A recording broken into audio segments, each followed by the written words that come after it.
بسم الله الرحمن الرحيم. يا أيها المزمل قم الليل إلا قليلا نصفه أو انقص منه قليلا أو زد عليه ورتل القرآن ترتيلا إنا سنلقي عليك قولا ثقيلا إن ناشئة الليل هي أشد وطئا وأقوم قيلا إن لك في النهار سبحا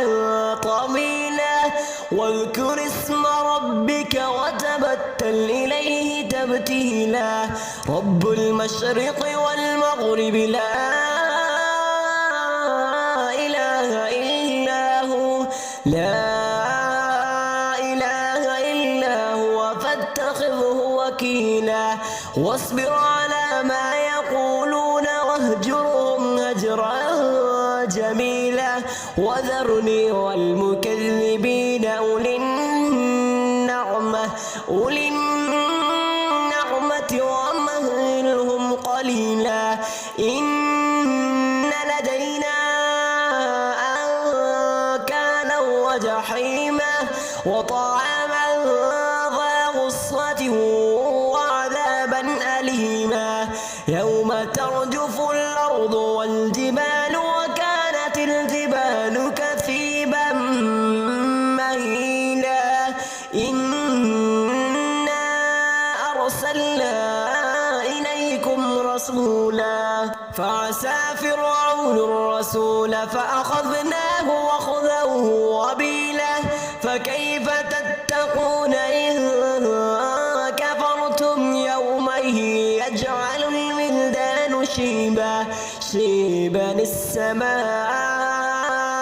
منفطر به كان وعده مفعولا إن هذه تذكرة فمن شاء اتخذ إلى ربه سبيلا إن ربك يعلم أنك تقوم أدنى من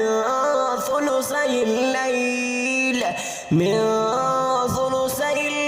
ونصفه وثلثه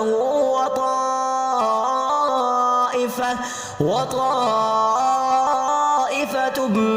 من الذين معك والله يقدر الليل والنهار علم أن لن تحصوا فتاب عليكم فاقرؤوا ما تيسر من القرآن علم أن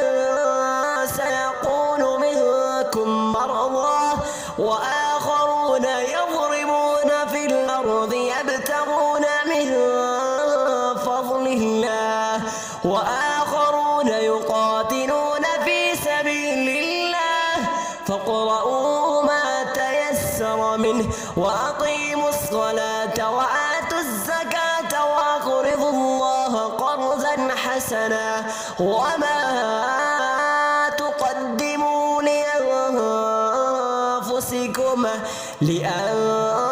لأنفسكم من خير تجدوه عند الله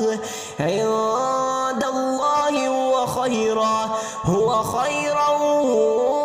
وأعظم أجرا واستغفروا الله إن الله غفور رحيم. بسم الله الرحمن الرحيم. سبح اسم ربك الأعلى الذي خلق فسوى والذي قدر فهدى والذي أخرج المرعى فجعله غثاء نحوا سنقرئك فلا تنسى إلا ما شاء الله إنه يعلم الجهر ونيسرك لليسرى فذكر إن نفعت الذكرى سيذكر من يخشى ويتجنبها الأشقى الذي يصلى